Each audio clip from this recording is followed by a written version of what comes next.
बातमी येते मराठा तरुणांना पोलिसांनी नोटिसा बजावलेल्या आहेत।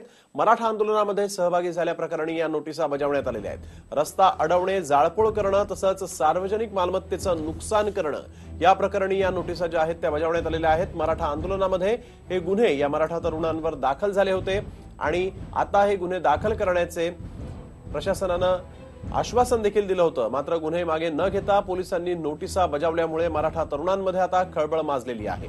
निवडणुकांच्या तोंडावरच अशा पद्धतीच्या नोटिसा ज्या आहेत त्या बजावण्यात आल्यात।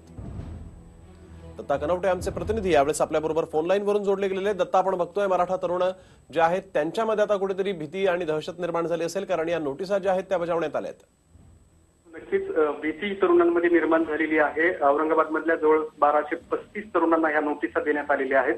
त्यामुळे औरंगाबाद शहरामध्ये खळबळ पसरली आहे। हे जे सगळे तरुण आहेत ते मराठा क्रांती मोर्चाच्या दरम्यान झालेल्या आंदोलनात सहभागी झाले होते। यामध्ये रस्ता अडवणं, मालमत्तेचं नुकसान करणं आणि जाळपोळ करणं अशा स्वरूपाचे गुन्हे दाखल होते।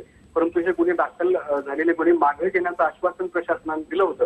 ते गुन्हे तर मागे घेतलेच गेले नाहीत, परंतु आता निवडणुकीच्या तोंडावरती या तरुणांना नोटीस आलेली आहे। त्या नोटिसा विशेष कार्यकारी दंडाधिकारी यांनी पोलिसांमार्फत पाठवलेल्या आहेत आणि या सगळ्या तरुणांकडून बंधपत्र तयार करून घेतलं जाणार आहे। त्याचबरोबर 25,000 रुपयाचं हमीपत्र सुद्धा दिलं जावं अशी सुद्धा प्रशासनाने या तरुणांवरती अट घातलेली आहे। त्यामुळे या सगळ्या पार्श्वभूमीवरती आणि निवडणुकीच्या तोंडावरती या नोटीस आल्यामुळे तरुणांमध्ये खळबळ पसरली आहे।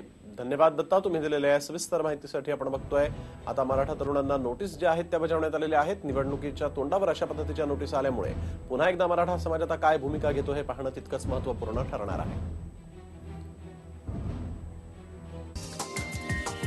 हा व्हिडिओ तुम्हाला आवडला असेल तर असे आणखी व्हिडिओ पाहण्यासाठी TV9चं YouTube चॅनल सबस्क्राइब करा, बेल बटन दाबा। ताज्या घडामोडींसाठी लॉग ऑन करा tv9marathi.com।